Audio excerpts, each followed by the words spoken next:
Well, good morning. Good morning. Good morning, Savannah, Georgia. We're here this morning. We're going to have a history lesson this morning. We're going to do Black history at its finest this morning with our brother Jamal Torre. Good morning to you, brother Torre, and tell everybody about yourself very quickly this morning. So we're going to jump on this morning. It's not a good morning for me. It's not a good morning. I thought you were gonna do the show at Kim's Cafe. I was ready for some pancakes. That's why I went there. I just went to home, man.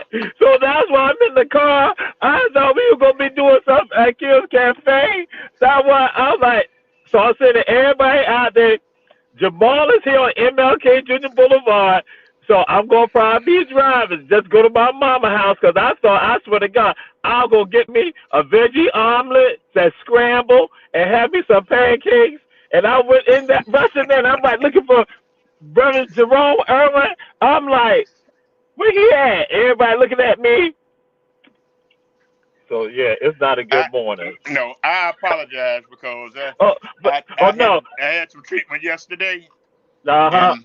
and and I didn't sleep none at all last night, and I just woke up, so I jumped on from right in. Okay, so it's fine. I just said I ain't getting my pancakes, but y'all know, that's why I was so excited when I was invited to be on the show. That's why I talked to you yesterday. Cause I said I know, cause I said I know I'm gonna be eating tomorrow morning. I know I'm gonna have. So I know I'm gonna have. So yeah, Jamal Teray, and we tell folks we go history and culture. And see, I just got like RG just now. Because RG, he be wiping his nose, he be just like that. I don't know why. See, I can't be around them. I was like, just like that. I did just like that. I just looked at myself like, I don't wipe my, I'm like, that's RG. That's what RG be doing.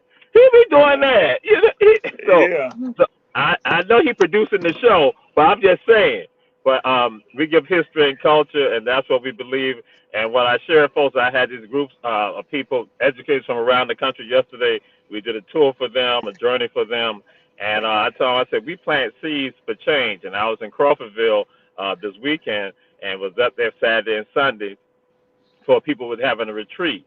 And so the same thing I told them, we plant seeds for change. We just give you all the information for you to take it to another level. It's not about me. It's about me just being able to pass the information on, and you take it to whatever level you want to take it to. So that's what we do in history and culture, because, again, that's what we say. We're about involving human rights work. That's what it is. Because, again, about your humanity, you got to know your story about who you are. And so that's why we say people think history is something in the past. History is not the past. History is your present. It's your present. It's like what's going on, and everything is tied to history. If you want to talk about nuclear bombs and stuff like that, that's history. And so you gotta have the understanding of that. And so guess what? By having that understanding, passing on, all that is history. So that's just something in a nutshell, folks. Well, that's right.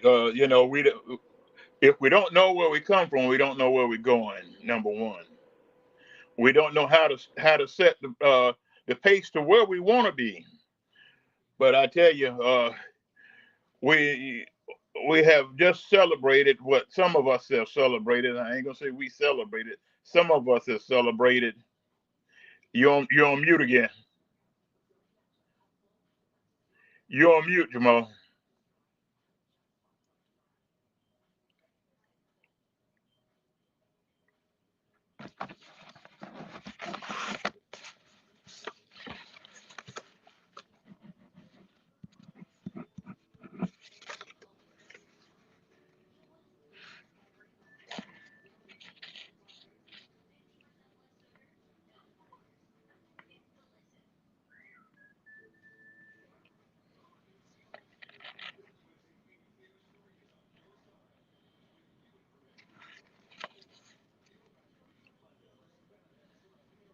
You're on mute. You're on mute.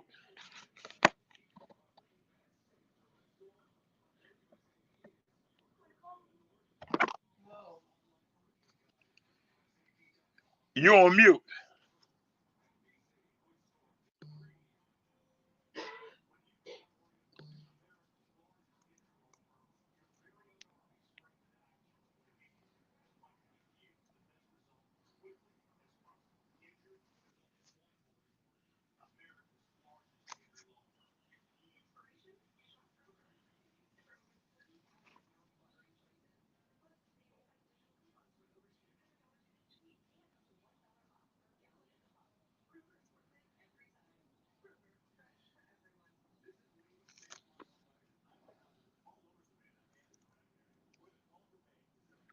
We're having just a bit of technical difficulties, but we'll be right back with you.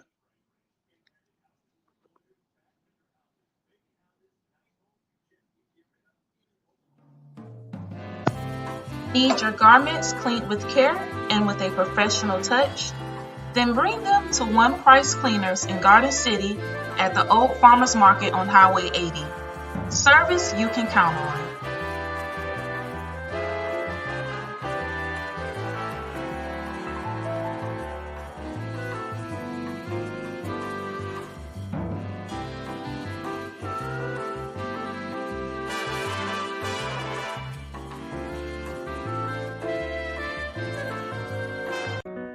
I'm Patty Hewitt, and I'm worried about our future.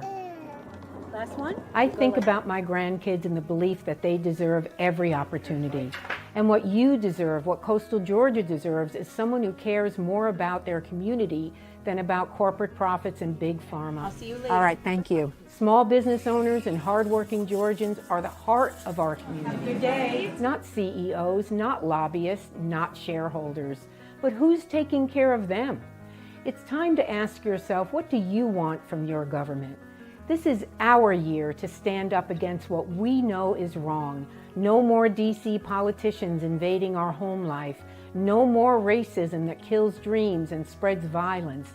And no more corporate greed at the expense of workers' rights and our environment. So what would be the most meaningful help to you? I've spent the last 8 years working behind the scenes, mobilizing our communities for positive change. And while that is really important work, I can't stand by and allow the same tired politicians to run this country, the same ones who've neglected the real needs of Georgians. I'm ready to take our seat in Congress so I can fight for you and your families. I vote for you. Thank you, my darling. I love you. This isn't about party lines. This is about voting for a better future for more Georgians. Enough is enough.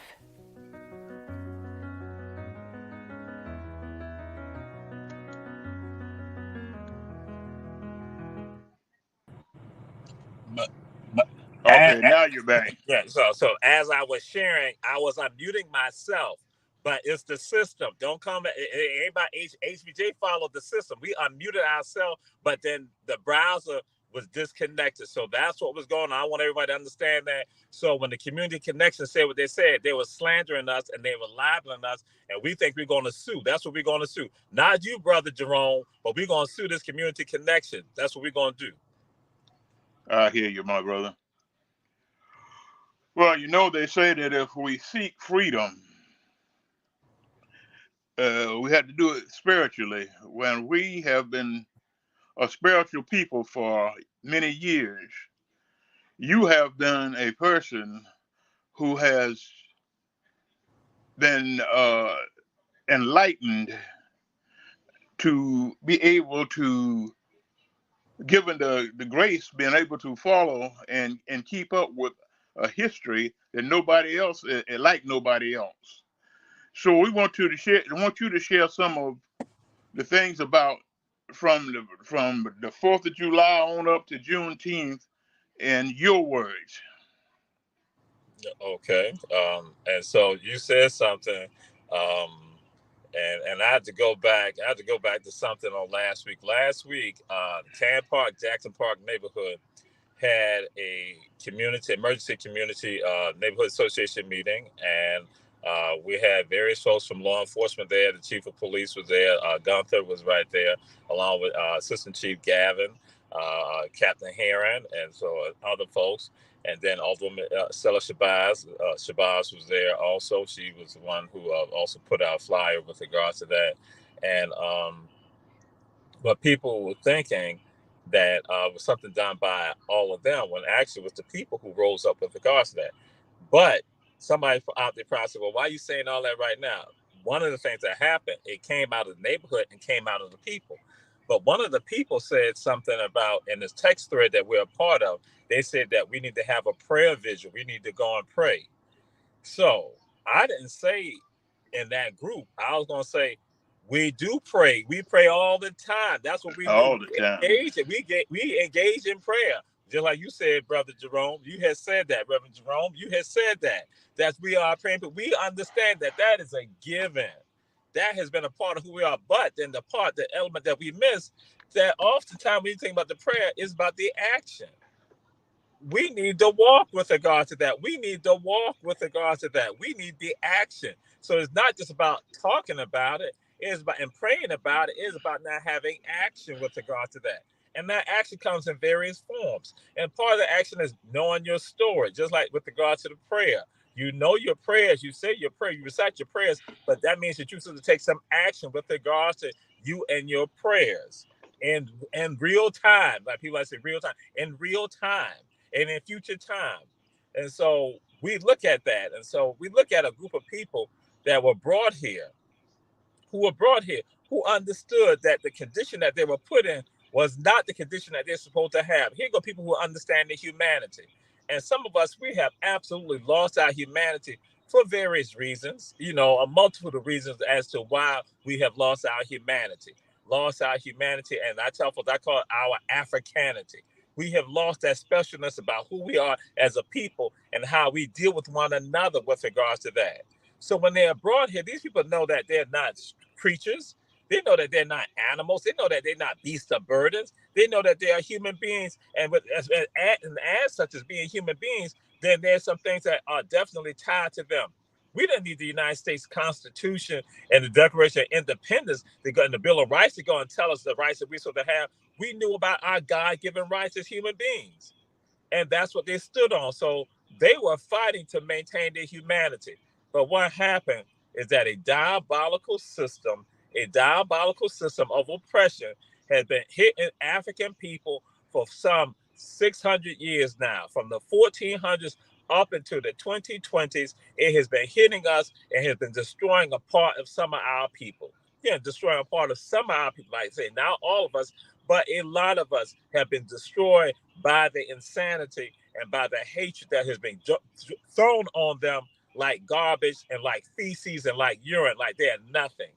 So that's why when we talk about freedom, from the very moment that Black folks were brought here to the Americas, they have been seeking freedom. The first freedom fighters that we know of African people occurred 1526. And they occur in this area that we know as Georgia and South Carolina. Coming out of Florida, these Africans now at some point get with Native people and fight for their freedom. So again, we think about look at freedom from that standpoint right there. So we talking about 1500s, they're fighting for freedom. So now we come to say 1700s, and what we know so proudly is the colony of Georgia and the colony of South Carolina. You have one of the greatest movements that basically begin to shed light on why they oppress us even today. And that's why, again, history. When you understand the dynamics of some of this, that I tell folks, when you understand the origins of it, you understand how it evolves. You know where it comes from. So in 1739, you have Africans who are having a march for freedom. 1739 in southern South Carolina, and they plan on basically freeing Africans in southern South Carolina, coastal Georgia, which is inclusive of what we are right now here in Savannah, and then going through coastal Georgia, then going down to Florida for freedom. That's what they're fighting, they're seeking it. But what happens for us that's tied to Savannah is that effort gets thwarted by somebody by the name of Colonel Bull, whom Bull Street in Savannah is named for. And I tell people, I say, if they had killed him, guess what? We would not be in this position right now because they were not able to kill him, so he was able to sound the alarm. So that was the effort of freedom right there. Then we look at coming to this thing that we call the American Revolution. And guess what? Black folks are also seeking freedom too, on both sides of this effort right here. But the side I'm going to go to is the side with regards to those who want this place to still remain a colony of the British. That is, again, part of our story here in Savannah, because you're going to see the pastors of First African Baptist Church, the First Bryan Baptist Church, Father George Lyle and Mother Hannah Lyle, his wife. They are also wanting freedom too, but not freedom for the United States, but freedom for them to be citizens of the British Empire, for them and their children not to be held in captivity.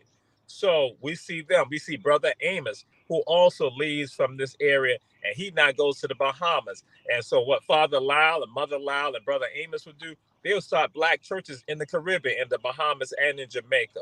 And so people in Jamaica know their story is tied here to Savannah. Some people in Bahamas, some of them know, but not all of them. but they know their story is tied right here to Savannah. Then you look at black folks like David George also, who's a part of First African, First Brian. They not go to Canada.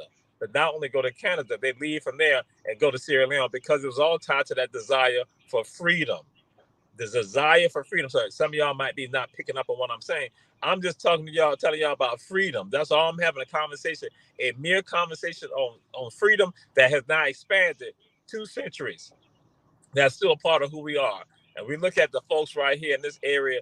We look at the first black nation in the world, Haiti, that Mother Haiti. Part of the origins of Mother Haiti is tied to this soil right here, where you have black men who are fighting for the United States to become a nation, who are from Haiti, and one of them later becomes a king, the king of IAT of Mother Haiti, and that's our King Henri Christophe. So again, freedom and liberation.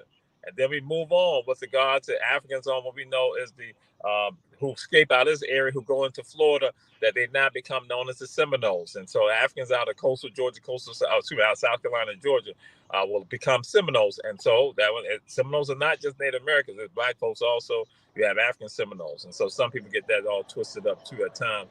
So again, what the whole deal is about freedom. And they fight the United States to make sure that they're able to maintain their freedom, and what they call Seminole Wars, that people say should be called the Gullah Wars. So we see that's gone to 1830s, and then we come to something called the Big Shoot. The Big Shoot in Gullah means Civil War. And so what happened, Hilton Head Island taken over early during the war. Hilton Head now becomes the headquarters for the Department of the Army in the South. So right here, Hilton Head Island, under control of the Union Army. But then also, we're going to see a place called Tybee Island and Cockspur Island, which is Fort Pulaski. Now,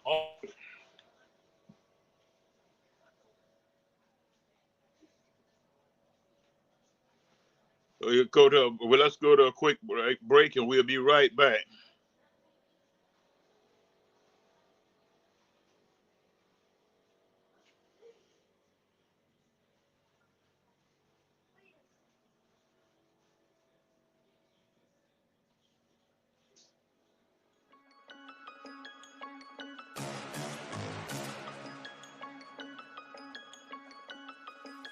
Hello, I'm Richard Coleman, and I'm running for the office of Sheriff of Chatham County.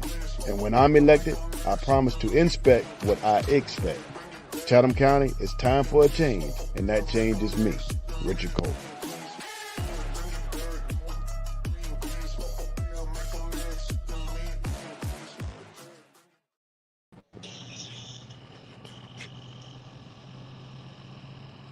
so we are back. Can you hear me? All right. I had logged out. I got logged back in. I came. Okay. All right.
your garments cleaned with care and with a professional touch?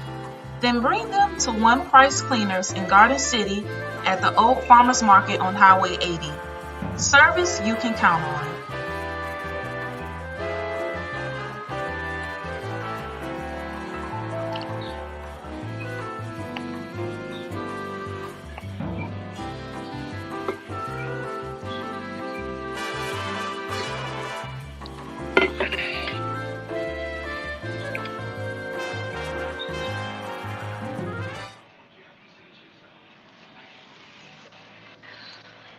All right, we're back with you. We're trying to clear up some technical difficulties. We don't know what's going on, but we have some technical difficulties this morning. But we're gonna get this show.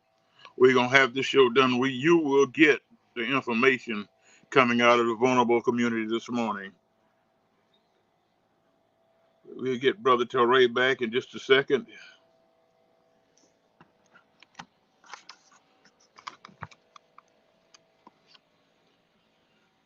Robert, can you come in?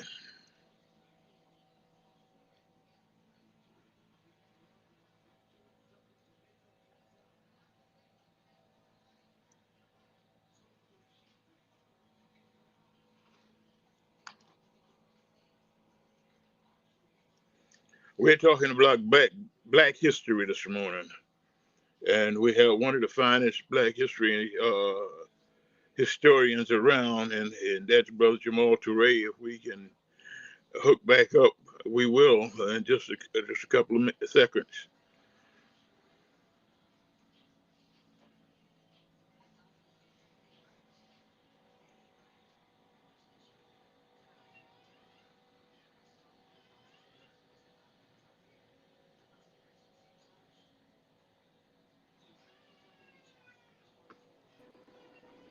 So I'm hoping that now the mic is picking up now. Yes. All right. So what the deal is, when a call comes in, I have to go and try to set it up for focus to do not disturb. That knocks me out, and then when I have to come back in, then the streaming platform won't pick up the new mic. So that deal is. So, but we were talking about in the Africans are fighting for their freedom that we know similar, and we move on. We came to here, the Tabi, Conqueror Island, the Civil War, Black freedom. And so I have to go right there to this point because that's what I brought up to. It's sad that, again, well, I got to say like this. Again, and some of y'all have heard me say, I got to put out my African verb. Our African proverb goes, a mosquito will not teach an elephant to be a fence. A mosquito teaches an elephant to be a mole. And here you go, elephants walking around trying to be mosquitoes. And that's no problem when we talk about the hunter will always be the hero until the lion has a historian. So black folks in particular are something to with regard to Juneteenth. And one of the things Sam Carter, when I discussed some of this with him last month, he said the only thing the deal Texas just was loudest with regard to emancipation celebration. Right. So that's why people talk about Juneteenth. I tell folks here, Juneteenth doesn't want any because, and in fact, we celebrate in Georgia. Georgia has the oldest emancipation celebration in the entire, and that is called May 29th. May 9th is celebrated in Thomaston, Jefferson County, Georgia. They started 1766. So that is the oldest celebration of emancipation of free in the entire country. And guess what? In Georgia, and do we even know about it? Now, some of y'all are saying that they say nothing about it. But guess what? That's why when I go and say how when you stop telling your how you got the hunter telling you your story, or the mosquitoes telling you who you are, guess what?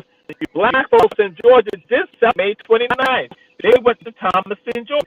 Something called the Central Georgia Railroad that was housed, that got started in Savannah. The Central Georgia Railroad, special box cars, railroad cars that would take people from around the entire state of Georgia to Thomaston, Georgia. That was a huge mission. But now guess what? As black folks in Georgia, who was a student about history and culture, They be like, I ain't know nothing about it. But you run around here breaking Juneteenth like it's all of that. I'm telling people, I say all the time, I tell folks, listen here. That's why I don't get concerned about titles and positions. That don't mean nothing. Because there can be brothers and sisters who don't have the school, that have that education, who now know what time it is. But they do sometimes, y'all bully them, you force them not to tell their story. So that's why people hear me talk about also my job. When I do presentations, I say, listen, I got the greatest to know more about history and culture than the so-called. Okay. I thought I did it. Okay. We're still on? Yeah, we on. We on. All right, that's what I'm saying. When I'm at, we still because I thought the do not disturb, so I had that. But in Thomaston, Georgia, we got the longest celebration of freedom right there, Thomaston, Georgia. But guess what? Black folks in Georgia celebrated May as a month with regards to emancipation, and also April. Why is that? Because on April 13th, April 13th or April 11th, that's when an order is given at Fort Pulaski that black folks in Georgia and South Carolina, in Georgia, should be free. And then in May, they now expanded to not just Tybee Island area, but they now going to say, listen, Georgia, South Carolina, and Florida shall be free. So black folks in Georgia, right, in this area in Savannah, they were celebrating April and also celebrating May as time periods for freedom. So how you like? I'm like, I tell folks, how we get caught up because somebody else is doing that? Yes, the people in Texas did what they're supposed to do. People in Texas were celebrating who they are, celebrating their story. But then why does some of the rest of us not want to celebrate our story? Because we buy into all this madness. So and again, just to go and let y'all know, people like go and focus on this stuff about June 19th, where people finally found freedom. Guess what? In Kentucky and Tennessee, it didn't happen for them until August 1865. So how you all gonna say that June was they were the last ones? It was in August, and some of it went up to October and December 1865. So for them to officially have freedom. So again, that's why I'm like saying to folks like, yo, why we get caught? Because you know what that's about. Again, Texas, they allow, they put it out there, and they made sure it was known. They didn't shy away from it. But the rest of us shied away from it. So that's why I tell people about Juneteenth. I don't go and say Juneteenth if they were the last ones to know. So if you go look at it, and that's why I'm so stunned about this, that people in these other states like Kentucky, like Tennessee, like why they don't be as loud also to talk about this right here. So again, it's a system. So again, all of these emancipation celebrations, I tell folks, if you want to celebrate Juneteenth, go ahead and do that. That's cool. But also celebrate your own. Oh my God, Jamal, what did you talk about in the beginning? You talked about humanity. When I respect that humanity, I respect who I am and where I'm from. I like where I'm from, and I love where I'm from, and I acknowledge where I'm from, who helped make me who I am. But guess what? When you don't know who you are, you look away.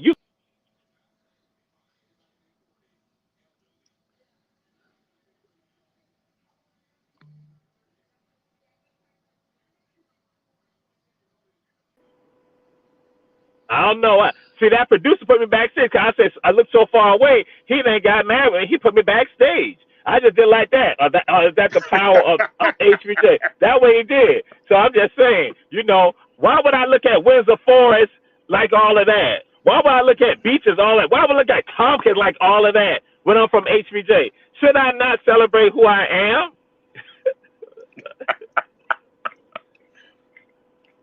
So, but here go these people in Texas celebrating who they are. And then black folks in Arkansas, Louisiana, Mississippi. In fact, Mississippi, I think they call it May 9th Day, May 9th. So, something like that. So again, and here go people in South Carolina, North Carolina, and in South Carolina, they celebrate January 1st, just like North Carolina did. North Carolina did January 1st also. So, and in Savannah, Georgia, we do Emancipation Day here in Savannah, Georgia. And Reverend Jerome Irwin participates in it at times because he's a minister, because the ministers get together, but get people not realizing that, again, this is part of the time that people were celebrating emancipation. But then in Georgia, like I said, we did April and May also. And then you go to Florida. Florida got like May 20th. So all these celebrations, people celebrating who they are. And so now I throw it out there and say, when are we going to reclaim our story? You can't get mad with young people and the children if they don't know their story, if the elders and the adults are not telling them their story. And now I'm throwing it out there now. I'm going to hurt some people feeling about this, and people that talk about young people and stuff like that, and then they want to include young adults in it, like they don't have no understanding. I'm like, listen here, the young adults also are responsible for this. So don't go and think it's just merely the elders. And when I say adults, I'm talking about people in their 50s, 40s, 60s, like that. I'm talking people in their 20s. Once you are 21 years old, 25 years old, you got some information too that you are not using also that then harms young people. So that when I talk about young people, I'm talking about children. I'm talking about minors. That's what I'm talking about, the young people. I'm not talking about no adults that are in their 20s who got the right to vote and all the other stuff like that and got the right to drink alcohol, all that. I'm not talking about y'all. I include them in the whole adult game too. Now, some of y'all may not do that because somebody say, well, they're 28 years old, such and so. I'm like, and they got enough sense to know what's right and what's wrong. They got enough sense to understand. They know exactly what the deal is. So when they hear misinformation, they know whether to pass on that misinformation or not, or get rid of that misinformation. When they choose to pass it on, guess what? So I'm saying right now, so if the adults and the elders are not telling the young people, that is the minors, about who they are, guess what? Then you can't blame them. You got to look at yourself. And so that's right now. We talk about Juneteenth and all of that, and we talk about these celebrations, but we don't celebrate who we are. And so, of course, Frederick Douglass came up with his speech that he addressed people like on July 5th, and with he talked about, what does to the Negro, what does the 4th of July mean to the Negro? Because, again, you're looking at the captivity, and just like Reverend Jerome, you like said to me, like, yeah, July 5th. And, Frederick Douglass brings that up. Like, what does it mean to us, to our ancestors when they held in captivity? But it also goes to show the hypocrisy. And so now, since you all got me on this thing with regards to talking about freedom, guess what? When we talk about this freedom now goes to who we are today, right now. We heard somebody make a statement before the Republican National Convention that America is not a racist country. That is absolutely shameful and disrespectful to the legacy of African people here. Racism has been inculcated in this country right here from the very beginning. And so when we play this, we are playing the game of the oppressors. And some of us, and that's why I say to folks, black so-called conservative Republicans say nothing to stand up for freedom of people. And I got to throw it out there too. Black so-called moderates or liberals, or even might be conservatives, in other political parties. That's why some people say, well, you didn't say nothing about Democrats. I'm saying it's all the other political parties. If it's independent, if it's libertarian, if it's whatever, communist parties, if again the Green Party, that we find black liberals and black so-called liberals and black so-called moderates say nothing to fight on behalf of black people when they not get called out by the Caucasian members of those parties, that they think that they got to get along with them, as opposed to not being a voice for the people. When if you are speaking up for the people, then that don't apply to you. But it applies to the ones of you who sit right there and allow your friends in the Democratic Party and the other parties to not go and do this stupid stuff and not stand up for us or make it all political. That no, y'all gotta wait. No, we don't have to wait because you don't wait for other people. And so black Republicans in particular, it is so shameful that they go with the almost pet mentality. But now that goes right back to freedom, because what happened in the 70s, that black Republicans were now pushed to that line that basically for you all to be legitimate in our eyes, you got to tout the line that we say. You can't have any different view with regard to that. And that is shameful, and that's problematic. And so I just throw it out there and say, hey, listen, we need folks that now be on top of their game and understand what this struggle for freedom is continuous. That's why we say, our thing was La Lucha Continua. The struggle continues. Victory is certain. That's the other part. The victory is certain. And so that's what we're doing. We are making it a sure thing that God has told us in our prayers that victory will be ours. But we got to have the action to it. See, some of y'all ain't know I'm going to tie back into that. That's why it ain't about me just praying. It's about me not taking the action and then knowing the story, as you were saying, my brother, that put it on out there. That again, when we talk about freedom, that our freedom is not something just for today.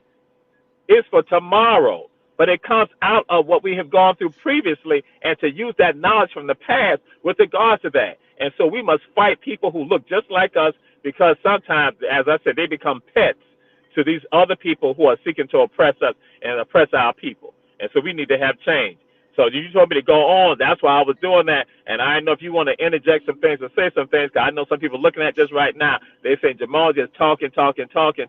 He won't let Jerome get a word in, because I know how some of these Tompkins High people are. I know how some of these Windsor Forest people are. I know how some of these Richard Arnold people are. Some of these Saul C. Johnson people, these Savannah High people, these Beach people, these Groves people. I know how some of them are. And now I got somebody coming at me talking about, y'all don't say nothing about St. Pius. I say, folks say something about St. Pius. You got people look at the show who went to St. Pius. But it's on them to say something. See there? That goes right back to it. And I had to jump at her on last Thursday about that. I had to let Louise Franklin know. Don't be coming at me about that. If y'all ain't a certain y'all St. Piousness, then don't be coming at me. Yeah. So I say something about St. Pius right now. Well, I tell you, Brother Terrell, we needed to hear what was said this morning. You see, some people don't believe in expounding on the truth. And I know that you are one of the people that will expound on the truth, and you tell the truth. And, you know, I've been a person that I seek information. But a lot of us don't seek information. A lot of us will sit back and rely on what somebody else tells us, and that is a big downfall. I was so mad the other day, a few months ago. I was out there doing voter registration, and the guy told me, he said, "Well, I asked him, I said, are you registered to vote?" He said, "No, my boss says I don't need to vote," and all I could do was put my hand in my pocket. Because you know what was about to happen. But, you know, in this day and age, somebody telling you, my boss says I don't need to vote. That was shameful. His boss ain't got his best interest at heart. That's what his boss wants, to always be his boss and not have him as an equal. That's one of the things I tell folks. You know, I share information with folks, you know, not to try to lord over people or anything like that. But again, like I said, for you to take it to another level. So that means that now what I do, I look at what you're doing based on that information, and I marvel at that. And I'm able to tell that part of it too. So again, so that means that, but if it's about me not wanting you to be equal, then I'm going to make sure I try to keep you away from certain things that work to your advantage. That's when you said it. That's why I look like what the world that he legitimately thought and he accepted that because that was his boss. Come on now. You know, we have that same problem when you're talking to a group that works at a particular location, and and you're trying to organize them for the betterment of their job, and they're telling you, well, the boss say this, they gonna do this and they gonna do that. If they were gonna do it, they'd have been did it. And if they promising you this and you're not organized, then they're gonna take it away from you when they give it to you. And also, they've already had intentions at times of thoughts to get rid of you anyway, or to do things to you anyway. So you thinking that, you know, you just biding your time. You just coasting along. You just sailing along. But then you're not realizing, like, wait a minute, regardless of what I do, they want to do something to me anyway. Just a matter of time. Yes. Yes. Because that's how evil functions. You know, I'm like saying, because if somebody, and I was going to say, the same people who talk about prayer, if people are righteous, if people are good, if they're glorious, then they don't have a problem with you having a different opinion, having different thoughts. But if they are not righteous, then guess what? They have a problem with you having different opinions, different thoughts. Yeah. And so that's why I tell people, that's why it comes down to us constantly being vigilant about this right here, making sure people know who they are, because it's about empowering. Because You want for your brother what you desire for yourself, and that's spiritual. That is religious. That comes from God. You desire for your brother what you desire for yourself. You desire for your sister what you desire for yourself. When you don't desire that for your brother, your sister, then that's right there is a problem right there. That's a sign. That's a sign. And that goes right back to when we talk about freedom. Talk about freedom. Here go black folks, and I'm going. And again, y'all might say I'm picking on them. I am picking on them because I want some of y'all to understand that that's why when these black Republicans go and make excuses for oppression, guess what? They don't desire for their brother and their sister what they desire for themselves. They want to be up here, and they want you to be right here. But they think these other people are up all the way up here. So that's why they're closer to them. Yeah, insane. That, again, they don't desire for you what they desire for themselves. Again, being one up. And that's why, again, and that's not freedom. That is still continued. That is still captivity. And that you can play the game till you can try to talk about God, but you are ungodly. You're not godlike. You are ungodly. Because God, Yes, that's what God ordains. That's right. You play the game. You make this distinction. You know, you make this separation. You know, you play a mental twister. That's what you do. you know, Brother Teray, with the history of Savannah, a lot of our young folk don't realize they're right down on the foot of what is that, Bay and Price Street, where I know you know where the tunnels used to be down there. That they closed the tunnels up. That they brought our people in on the ships and brought them in and carried them through the tunnels, and they don't realize that. Well, I'm gonna say this that I don't even have to go to that stuff right there. This stuff was open and notorious. They sold people right on River Street. As soon as they got them, they sold them right there on River Street. And so now, oh my God, I just did that RG thing again. Oh my God, I did that Windsor Forest thing. I just did my note. Oh my God, what is this? I can't be a part of this no more. I'm like, I hit my nose. Like, I'm about to make a point. I got to hit my nose. Oh, my God. God, Jesus. But anyway, that this thing, ATR Media Group, we're going to get you off of the slander. But ATR Media Group and others, that this stuff is open and notorious. It wasn't like, you know, because people like talk about the tunnels and stuff like that. I'm like, yo, they sold black folks right on the, as soon as they banned, they brought them, they sold right there. That's right. So they saw right there, right there. It's all right there, right in the front. They ain't got to go nowhere. But then also now go and talk about, you know, and some of y'all heard me talk about this, you know, but some people have not, so I'll let y'all know. But you had the March, M-A-R-T, March. They had Negro March here. But don't think it's just Savannah with Negro March. They had Negro March around the entire United States. They had a Negro March in New York City. So again, that's why I'm like saying, but we get caught up. That's why I say, I don't try to mystify none of this right here. I'm like, but how many of y'all know where the Negro March are? And those buildings are right there in your face. You got them right there. You got them right there in City Market. You got Negro March right there in City Market. March, where they want this. So all that right there. And then you got Tanji's Tavern across the street where they had yards and back. Yards. Just like you know about lumber yards. They had Negro yards where you stockpile Negroes. People look at me like, well, I said, yeah, you stockpile Negroes. But that's on Bay Lane. So that, and the structures, those sites are still right there. But guess what? We don't even talk about that. That's why I say, I go to, and people know, like I had, the people, like I said, I had on yesterday, bam, I hit them right in their face with the stuff right in their faces. And they're looking at me like, and you trying to tell us that people in Savannah don't know this? I say, right. You see how insane it is? That's why I say, y'all know more about here than the people who live all their lives know who died here. So right there, the stuff is all in our faces, and we acting fool. So guess what? All we doing is just praying, and we ain't looking and taking no action. That's why I go and say, yo, check this out. When you know this stuff, you ain't even got to make no stuff up. Your history is so great, and it's so voluminous that the stuff, when you hear the realness of it, you start saying, wow.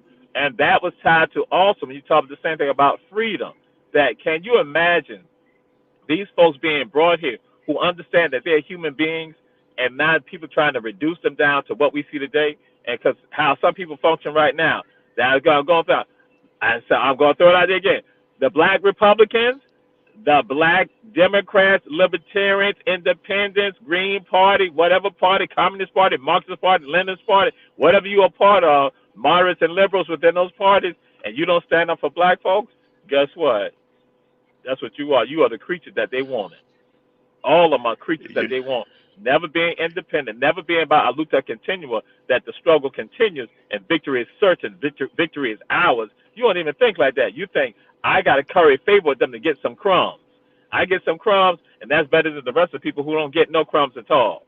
And so we look at what's happening in Sudan right now. People, like when I was up in Lawrenceville, people asked some questions. They said, we know that your hair, you got your hair dyed. We know that ain't fun about no beautification right there. I said, that's right. I said, we got black children that are in you talking about captivity. You got black children who are in mines right now, 4 years old, 5 years old, 6 years old, 7 years old, 8 years old, 10 years old, who the adults ain't doing nothing about in the United States. I'm talking black adults in the United States. Remember I talked about that 20 going on up.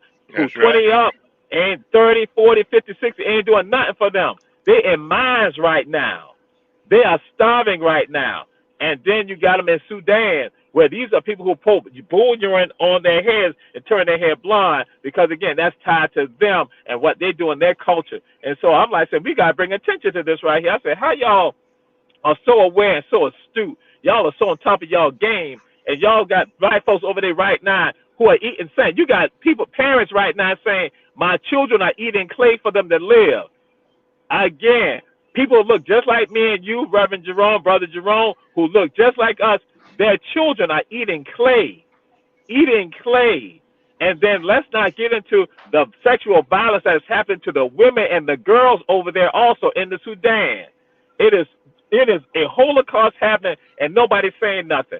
That's why, again, when you are free man, a free woman of the city, you know how to respect your humanity and the people who look just like you. And so that goes right back to when we talk about Juneteenth. You know, other people, they tout their stuff. They put it out there. Texas did what they did. But the rest of us sit silent. And right now in Africa, you got people over there starving, people not being mutilated, being killed, people who don't have any opportunities. But you got your cell phones, you got your laptops, you got all those devices, all because you got black children who are 4 and 5 years old going into mines to get the coltan, get the cobalt, getting the bauxite, and all of that being done. And guess what? We don't have no concern for their humanity. We have no concern. And that's why we're supposed to be making these outcries. That's why we're supposed to be talking about. That's why Camp Park, Jackson Park. That's why they did what they did. It was the people who did that. As I had to get on some reporters, I was like, listen, you interviewing this man over here. He wasn't the one that did this right here. It was this older sister right here who led this right here. Y'all ignoring the older sister. I'm like, that's who you need to be talking to. And they're looking at me, and guess what? Who were the ones? They were young adults. That's and right. I'm looking at them. And so I had to then, and I contacted one of the reporters there, one of the anchors there. I said, listen, they're busy talking to so-and-so. They should have been talking. Because, again, why were we there? Because the community rose up. The community said, it just ain't about no praying. We got to take some action. But now what we got to do now, the next key is the follow-up. And that's why we don't follow up. That's why the first black celebration of independence, guess what? They still go on. But everybody else has forgotten about it. But the people in Texas continue to put out their story. But here go us, we stop. Because guess what, Reverend Jerome, you went and said it. Because my boss told me. My boss told me this right here. My boss told me that. My boss said this right here. My boss. And so guess what? Your boss done miseducated you and misled you and now got you still in captivity. So it just ain't about June 5th. It ain't about Juneteenth. Guess what? Black folks still in captivity right now. Mentally, psychologically, physically, spiritually. Yes. Still in captivity. Well, my brother, I tell you what. You have enlightened a multitude of people today. We appreciate you on short notice coming on, but I know that you are capable, you're able, and you're a willing young man. Now, one day next week, I'll have to buy you breakfast. That's why I was going to do that like that. Kim's Cafe right across the street. That's why I'm right here, Kim's Cafe. That's why I'm waiting. I had in my mind. I had, just like this, visions of sugar plums dancing in the head. I had visions of, veggie omelet dancing in my head with pancakes. I had that in my head. I hear you.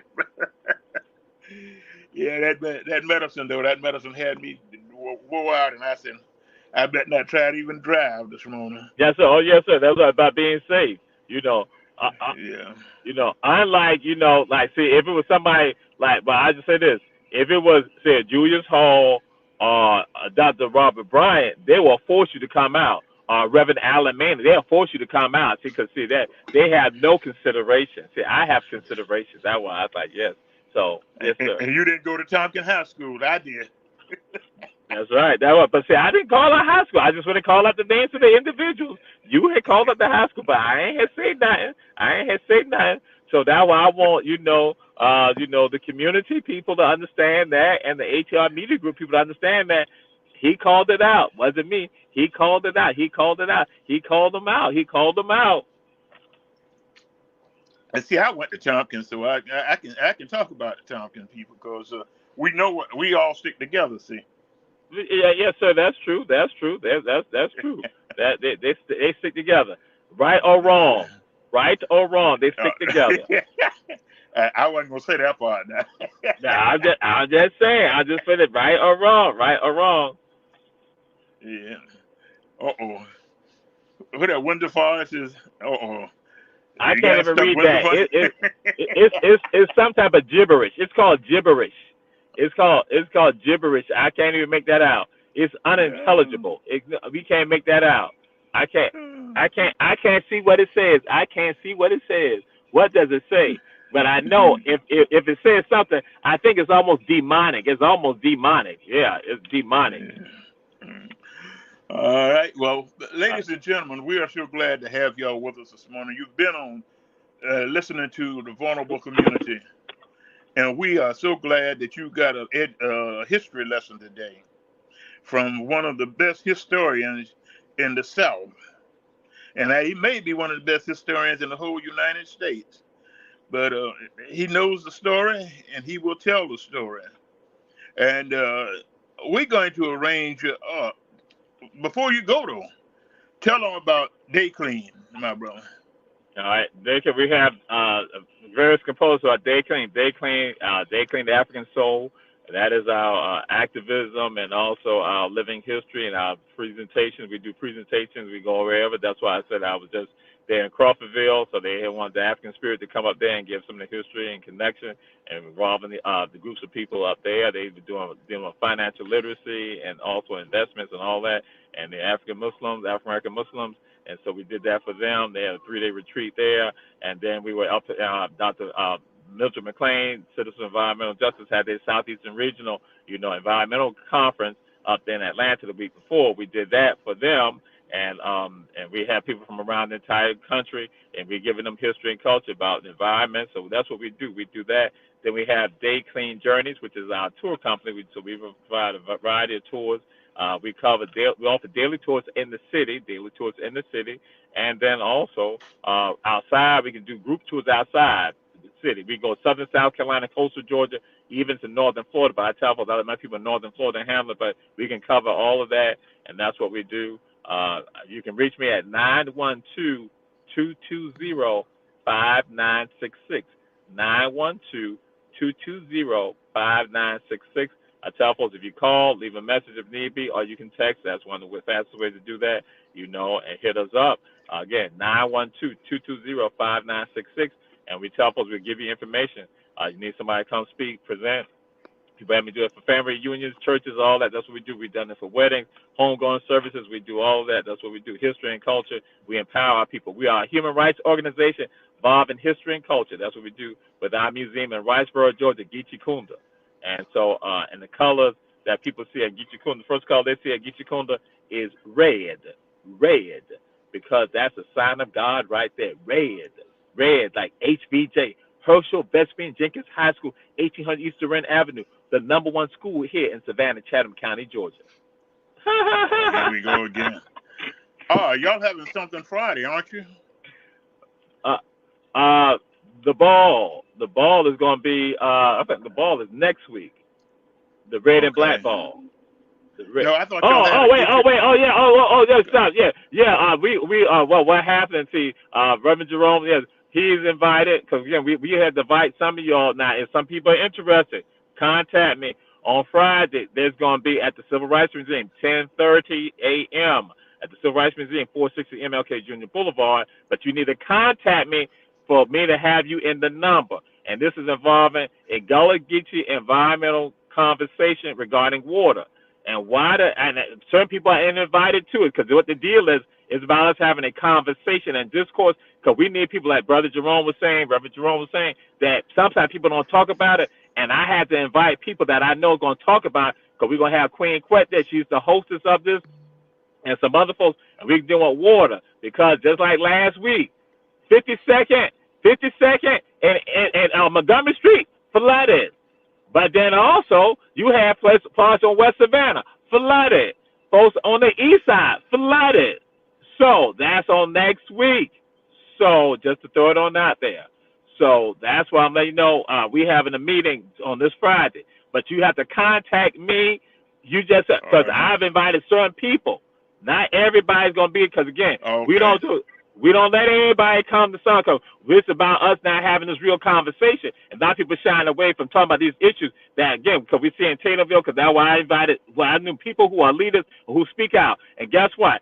I got them in the early 20s on up. I invited folks, but if they don't come, then guess what? We roll with it. All right, my brother. Well, we're going to roll out of here right now because our time is up. And we're going to see everybody next Tuesday at 10 o'clock. We'll be right back here bringing more important information. Thank you again, Brother Torrey. Thank you, Brother Robert, for producing this show for us. And we'll see all of y'all next week. And, until then, God bless and peace. And Dr.